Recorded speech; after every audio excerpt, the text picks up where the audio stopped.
When I started telling people I was doing the direct-to-DVD sequels, a lot of people were saying that Lion King 2 actually was okay. And yeah, I see what they're talking about. It's probably the best way to describe it. Okay.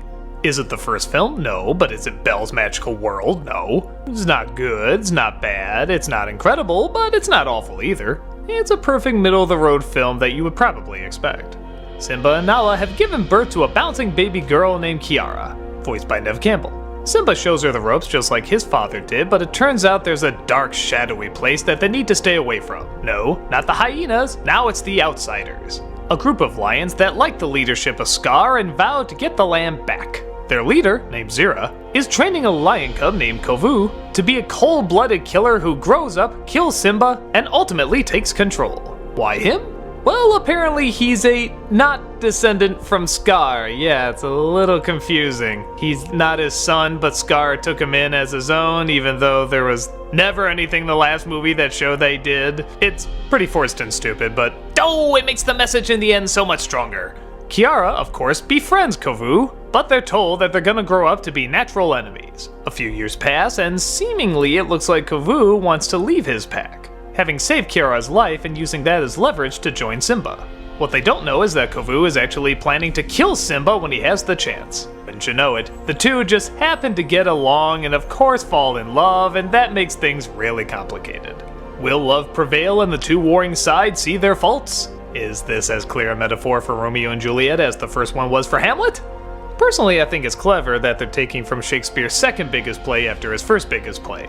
Apart from a few other things, but that's another story. The old characters like Simba, Timon, Pumbaa, and Zazu all feel kind of recycled, even with the original voice actors coming back. But the new characters and their voice actors seem to breathe this very likable life into them. I really like the people they got to play the new parts, where the original actors, while not all bad, just kind of feel like they're doing their usual shtick. Rafiki has a song that doesn't really add much. Simba has a cool dream sequence, but outside of that, he's just kind of the mean father. Nala's practically pointless. Timon and Pumbaa, well, I didn't even like that much in the first film, so now in the sequel we get the table scraps of that comedy. But everyone else really seems to care about this story, even if it doesn't always make sense. It's almost cruel to compare the animation of this one to the original, as the original was one of the biggest animated movies ever made. It's just huge. It's one of the few films where they re-release it, I go to see it on the big screen every time. Now we have that animation budget cut in half, and what do you expect? It's direct-to-video. And as direct-to-video goes, it's not bad.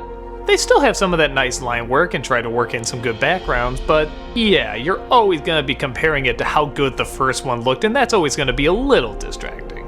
But honestly, for what it is, it's pretty decent. The songs I surprisingly kinda like. I even found myself humming some of them after the movie was done. We Are One is a nice melody, Indubendi, while pointless, is still a nice rhythm. And even the song He Lives in You, I think that's in the Broadway version, isn't it? So you know that's gotta be pretty solid. In many respects, the film doesn't need to exist. The first Lion King truly was a spectacle to look at, and when you do a direct-to-DVD movie that's trying to capture something similar, you know you're not gonna get it, so it almost seems pointless. But if I was forced to make a direct-to-video sequel on The Lion King, this is probably what I would turn into. There is a lot of effort in what I'm sure is not a lot of time and not a lot of money. At least by Disney feature film standards. Is it awkward at times? Yeah, but it does have enough character to it that even though I felt like I knew what was gonna happen, I still wanted to see it happen. If it was a feature film, I'd probably be a little harder on it, but since it's a direct-to-video movie, I think it's okay. It gave me exactly what I expected and nothing really more, but I wasn't expecting more. If anything, I was expecting less. If you want to see something on par with the first Lion King, you're definitely not gonna get that here, but honestly, I don't know anyone who thinks they're gonna get that. If you want to see sort of a TV sequel with better than TV animation, I think this one's fine. Kind of a middle-of-the-road review, but it's kind of a middle-of-the-road movie. Pop it in and judge for yourself.